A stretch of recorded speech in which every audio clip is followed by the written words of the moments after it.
ఈ రోజు హైదరాబాద్ నగరంలో బీజేపీ కార్యాలయం పైన యువజన కాంగ్రెస్ కార్యకర్తలు కొద్దిమంది దాడి చేశారని, దానికి ప్రత్యామ్నాయంగా బీజేపీ పార్టీ సంబంధించిన నాయకత్వం గాంధీ భవన్ పైన దాడి చేయడానికి దాడులు చేస్తున్నటువంటి ప్రక్రియ వాళ్ళందరూ ఖండిస్తున్నటువంటి వార్తలు నేను ఈరోజు ఖమ్మంలో మదిర నియోజకవర్గంలో ఎరుపాలెం మండలంలో కార్యక్రమంలో ఉన్నప్పుడు ఇప్పుడే నా దృష్టికి వచ్చింది. దురదృష్టం ఏంటంటే హైందవ సంస్కృతి, భారతీయ సంస్కృతి గురించి బాగా గొప్పలు మాట్లాడేటువంటి భారతీయ జనతా పార్టీకి సంబంధించిన నాయకుడు, మాజీ పార్లమెంట్ సభ్యుడు అనుకుంటాను, రమేష్ బిదూరి ఢిల్లీ ఎన్నికల్లో భారతీయ జనతా పార్టీ తరఫున పోటీ చేస్తూ తాను గెలిస్తే ఆ ప్రాంతంలో ఉన్నటువంటి రోడ్లన్నింటినీ కూడా గౌరవ పార్లమెంటు సభ్యురాలు శ్రీమతి ప్రియాంక గాంధీ గారి పైన కామెంట్ చేస్తూ వారు మాట్లాడినటువంటి మాటలు, సరే నాకు ఆ మాటలు చెప్పడానికి ఇబ్బందిగా ఉంది. దాన్ని భారతీయ సంస్కృతి పైన, సాంప్రదాయాల పైన, భారతదేశంలో స్త్రీ పైన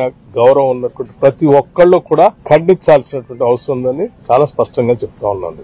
భారతీయ జనతా పార్టీ కూడా వారి యావత్ నాయకత్వం, దేశంలో ఉన్న నాయకత్వం అంతా కూడా ఈ దేశానికి క్షమాపణలు చెప్పి ఇటువంటి దిగజారుడు పరిస్థితుల్ని, దేశ సంస్కృతిని దిగజార్చే విధానంలో భారతీయ జనతా పార్టీ పోలుతున్నది సిగ్గుపడాలి. ఇది దేశవ్యాప్తంగా ఉన్నటువంటి ప్రజలు భారతీయ జనతా పార్టీకి సంబంధించినటువంటి వాళ్ళు కాకుండా మిగతా వాళ్ళంతా ముక్త కంఠంతో ఖండించారు. ఇది స్త్రీ పైన గౌరవం ఉన్నటువంటి వాళ్ళు, దేశం కోసం త్యాగాలు చేసి ప్రాణాలు అర్పించినటువంటి కుటుంబాలకు సంబంధించినటువంటి గౌరవ పార్లమెంట్ సభ్యురాలు గురించి ఆ రకంగా మాట్లాడటం అనేది ఈ దేశం మీద ప్రేమ, భక్తి ఉన్నటువంటి వాళ్ళు ఎవరు కూడా జీర్ణం చేసుకునేటువంటి పరిస్థితుల్లో లేరు.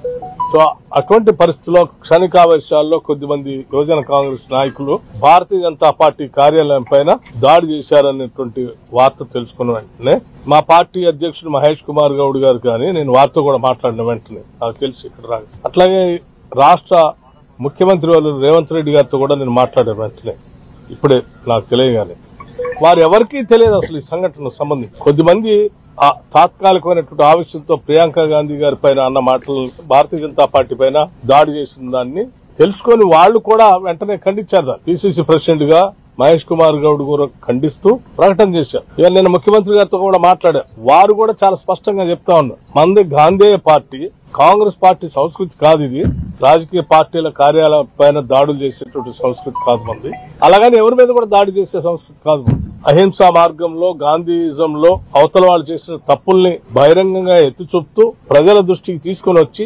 ప్రజాస్వామ్యంలో తప్పు చేసినటువంటి వాళ్ళని ప్రజాక్షేత్రంలో దోషులుగా నిలబెట్టడం తప్ప భౌతిక దాడుల్ని ఎప్పుడు కాంగ్రెస్ పార్టీ ప్రోత్సహించదు. అట్లాగే కాంగ్రెస్ ప్రభుత్వం కూడా ప్రోత్సహించదు. ఈ రాష్ట్రంలో ఇందిరమ రాజ్యం ప్రజాప్రభుత్వం పాలన చేస్తా ఉంది. ప్రజల ధన, మాన, ప్రాణాలను కాపాడేటువంటి బాధ్యత మా బాధ్యత.